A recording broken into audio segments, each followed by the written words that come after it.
Kasih Allah di atas keadilannya. Ini adalah tema dari bacaan firman Tuhan untuk renungan hari ini, yang diambil dari Zefanya 3 ayat 1 sampai ayat 8. Dari bacaan firman Tuhan hari ini, kita belajar beberapa hal. Sejak pemerintahan Raja Manasye, kakeknya Yosia, dan Amon, ayahnya Yosia, bangsa Yehuda mengalami kegagalan total dan kebangkrutan spiritual. Mereka disebut oleh Tuhan sebagai pemberontak dan najis. Kota mereka disebut sebagai kota tirani, penuh penindasan. Mereka gagal untuk berjalan bersama Tuhan. Mereka gagal untuk menaati Tuhan. Mereka tidak mengindahkan suara Tuhan. Mereka tidak bersedia menerima instruksi apapun dari Tuhan. Padahal penduduk Yerusalem tahu bahwa menolak koreksi Tuhan akan segera mengarah pada kehancuran. Bandingkan dengan Amsal 5 ayat 22 dan 23 yang menuliskan, orang fasik tertangkap dalam kejahatannya dan terjerat dalam tali dosanya sendiri. Ia mati karena tidak menerima didikan, dan karena kebodohannya yang besar, ia tersesat. Mereka tidak mendekat kepada Tuhan. Padahal Tuhan tinggal di kota itu dan mudah dijangkau. Bandingan dengan Ulangan 4:7 yang menuliskan, sebab bangsa besar manakah yang mempunyai Allah yang demikian dekat kepadanya seperti Tuhan, Allah kita, setiap kali kita memanggil kepadanya. Namun mereka menolak untuk mendekat kepadanya, bahkan dalam ibadah-ibadahnya, mereka tidak menganggap Tuhan ada. Mereka gagal berpegang teguh pada Tuhan, karena tidak lagi percaya kepada Tuhan. Tuhan menegur para pemimpin politik dan hakim-hakim peradilan, gagal dalam menjalankan tugas mereka. Alih-alih menolong rakyatnya, para pemimpin politik dan para hakim justru memangsa rakyatnya. Para pemimpin diibaratkan singa yang mengaum, dan para hakim diibaratkan serigala yang mencari mangsa di malam hari atau dalam gelap. Bukannya mereka membela yang tak berdaya, malah mengeksploitasi rakyat. Selain para pemimpin dan hakimnya bobrok, para pemimpin agamanya juga gagal dalam menjalankan tugas keagamaannya. Nabinya tidak bisa dipercaya. Mereka adalah orang-orang yang sembrono dan pengkhianat.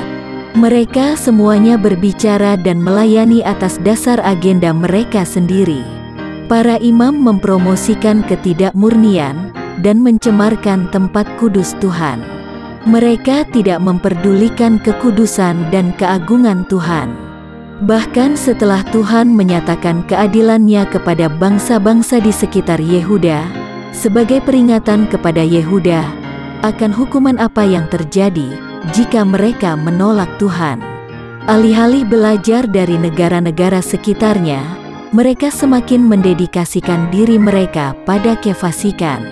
Kejahatan umat Tuhan di tengah-tengah keadilan Tuhan yang tidak pernah berubah semakin memperlihatkan betapa tragis kejahatan umatnya. Diibaratkan seorang istri yang semakin giat berselingkuh, dan bahkan secara terang-terangan di hadapan suaminya yang setia. Sejarah Yerusalem dalam Perjanjian Lama bukanlah sejarah yang indah.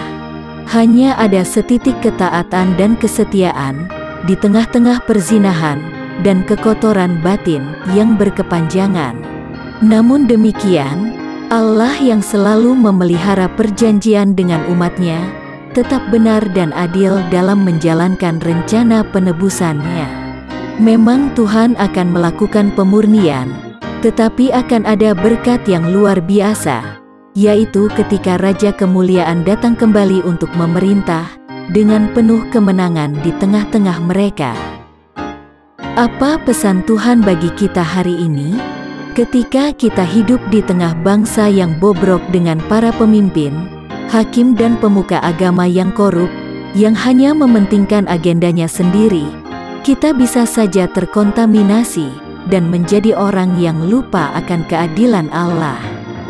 Lalu kita tidak lagi mau mendengarkan tegurannya dan tidak mempedulikan kecamannya.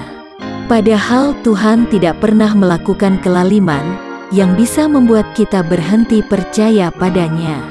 Mungkin saja kita tetap menjalankan ibadah ritual kita, tetapi tanpa menyertakan Tuhan di dalamnya. Tetapi kasih Tuhan kepada kita sangatlah luar biasa.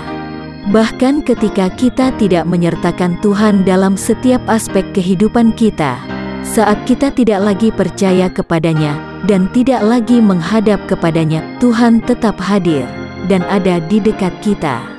Dia tidak pernah berubah dan tetap setia pada perjanjiannya dengan umatnya. Tetapi, walaupun Tuhan tetap mengasihi kita, Tuhan harus adil, karena Dia tidak bisa tidak melakukan keadilan. Bahkan sesuai sifatnya, Tuhan terus menjalankan keadilannya setiap hari. Melalui firman Tuhan hari ini, Tuhan mau menyatakan hukum dan karakter moralnya Tuhan. Yang harus kita aplikasikan dalam hidup kita adalah sebagai berikut. 1. Minta ampun kepada Tuhan, karena kita mungkin saja kurang bersemangat untuk lebih mengenal Tuhan dan hanya tertarik untuk menuai manfaatnya bagi kita. 2. Kita juga harus minta ampun kepada Tuhan, karena kita bisa saja, sengaja maupun tidak sengaja, menjadi jahat dan keras kepala. Bahkan sering tidak setia dan memberontak. 3. Sebagai umat yang telah dipanggil keluar dan dipisahkan dari dunia ini, kita tidak boleh terkontaminasi oleh lingkungan yang hanya percaya Tuhan di bibir, tapi tidak lagi mempercayai Tuhan dalam perilaku dan tindakannya. Kita wajib terus membaca kitab suci, agar bertumbuh lebih dalam pemahaman kita tentang sifat dan karakter Allah. Doa hari ini. Tuhan Yesus, ampuni kami yang seringkali keras kepala dan degil hati, yang hanya mau mengikuti keinginan diri sendiri. Berilah kami kepekaan untuk mengerti rencana-Mu dalam kehidupan ini. Amin. Kiranya Tuhan menguatkan kita dan kasih karunia Tuhan Yesus menyertai kita.